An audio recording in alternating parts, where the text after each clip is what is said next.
In the 5 years between 2007 and 2012, 60 inmates died while in San Diego County jails. The high rate of deaths pushed San Diego to the top of the inmate mortality list among California's 10 largest jail systems. Here with details from her final in-depth investigative report on jail deaths is San Diego City Beat reporter Kelly Davis. Kelly, thanks for being here. Oh, thank you. Now, Kelly, what prompted you and City Beat reporter Dave Moss to do this very extensive 5-part series? Well, it started off with the guy that I wrote about in the most recent piece. His name is Russell Hart, and I was told about his death. He died in July 2011, and shortly after that, someone contacted me and said you should look into this, which I did. I started gathering as much publicly available information as I could find, and from there started talking to Dave Moss, my colleague, about it, and he said, well, let's start looking at as many and all the people who died in jails, and we kind of set a parameter of 2007 through 2012, and crunching the numbers, contacting other jurisdictions, and found that San Diego, like you said, has the highest mortality rate among large jails in California. This latest article, called Unprotected Custody, actually begins with the death of Russell Hart, as you said. Tell us a little bit about him and how he died. He was a 70-year-old man, very physically and mentally ill. He had been in protective custody, and even within protective custody, there's a further designation called Keep Separate All. So it's basically to protect the most vulnerable inmates from other inmates. And he had been in protective custody, apparently made a request to get out of it. We're not quite sure of the process, what was determined that allowed him to be put back into the general population.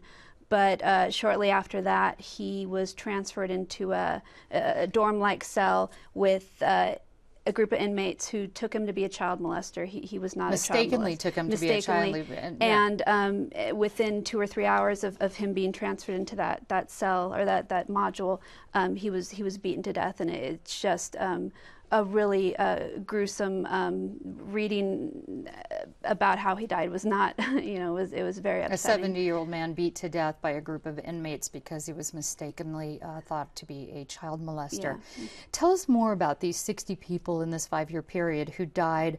Some of the inmates, there was Russell Hart. Were there any others that died at the hands of inmates and or deputies?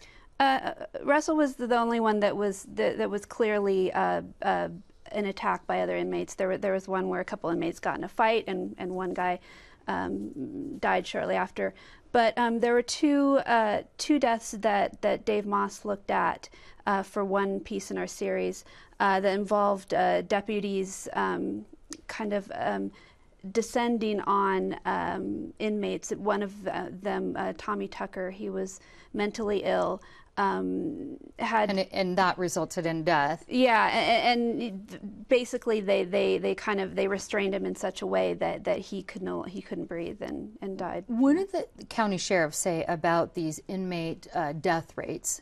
They took issue with the methodology we used to determine the death rate, but we use the same methodology that the Department of Justice uses, that the Centers for Disease Control uses, that allows us to compare San Diego County to other jails, San Diego County to the nation, and most. There's only a handful, I understand, that use this sort of outdated system that the sheriffs are none using. of the experts we talked to agreed with the county's way of calculating deaths, it. Yeah. Who reviews inmate conditions and death rates in California jail systems?